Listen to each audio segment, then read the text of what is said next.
Hi friends, welcome to our channel. ఈరోజు recipe ఆలు tomato curry. చాలా సింపుల్ అండ్ ఈజీగా చేసుకోవచ్చు. ఇది దాంట్లోకి దీంట్లోకి కాకుండా అన్నిట్లోకి సూపర్ టేస్టీగా ఉంటుంది. అన్నంలోకి, చపాతీలోకి, పూరీలోకి, ఏ బ్రేక్ఫాస్ట్లోకైనా చాలా టేస్టీగా ఉంటుంది. దీని యొక్క ప్రాసెస్ చూద్దాం. స్టవ్ ఆన్ చేసుకుని ఒక ప్యాన్ పెట్టుకొని 4 టేబుల్ స్పూన్ల నూనె పోసుకోండి. నూనె వేడెక్కాక 1 టీ స్పూన్ ఆవాలు, 1 టీ స్పూన్ జీలకర్ర వేసుకోండి.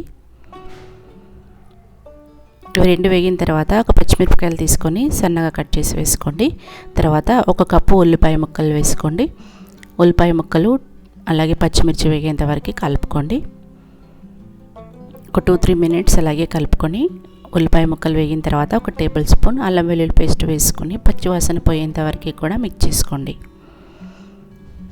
ఇప్పుడు ఇందులో 1 రెమ్మ కరివేపాకు వేసుకోండి. కరివేపాకు వేసాక మళ్ళీ ఒకసారి కలుపుకోవాలి. తర్వాత 1/2 టీ స్పూన్ పసుపు వేసుకొని మొత్తం మిక్స్ చేసుకోండి.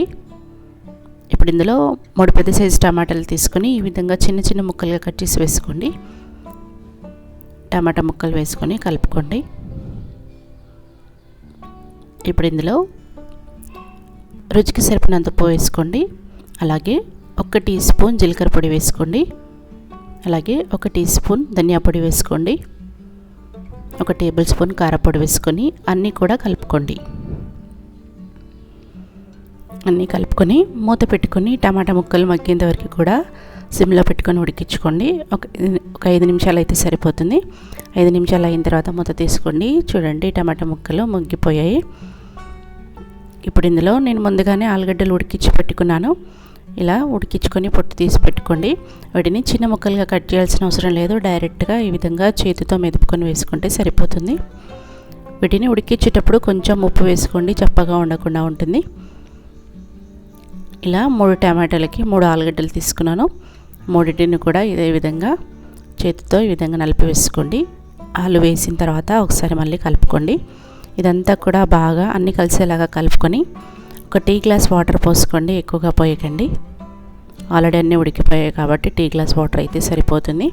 మీకు అలాగే కావాలనుకుంటే వాటర్ పోయకుండా ఒక 2-3 నిమిషాలు ఉడికించుకుంటే సరిపోతుంది. మొత్తం కలిపిన తర్వాత మూత పెట్టుకొని ఒక 4 నిమిషాలు ఉడికించుకోండి. 4 నిమిషాలు అయిన తర్వాత మూత తీసుకుని ఒకసారి మళ్ళీ కలుపుకొని ఇప్పుడు ఇందులో 1 టేబుల్ స్పూన్ కొబ్బరి పొడి వేసుకోండి. ఇది ఆప్షనల్ మాత్రమే, నేను వేసుకుంటున్నాను. మీరు వద్దనుకుంటే స్కిప్ చేసుకొని కొబ్బరి పొడి వేసిన తర్వాత ఒకసారి మిక్స్ చేసుకొని మళ్ళీ 1 నిమిషం ఉడికించుకోండి. చాలా టేస్టీగా ఉంటుంది. గ్రేవీ కూడా చిక్కగా పడుతుంది కాబట్టి కొబ్బరి పొడి వేసుకున్నాను. 1 నిమిషం ఆగిన తర్వాత మూత తీసుకొని కలుపుకోండి. చూడండి, కర్రీ రెడీ అయిపోయింది. ఇప్పుడు తరిగిన కొత్తిమీర వేసుకొని వేడివేడి అన్నంలోకి, చపాతీలోకి, పూరీలోకి, దోశలోకి కూడా చాలా టేస్టీగా ఉంటుంది.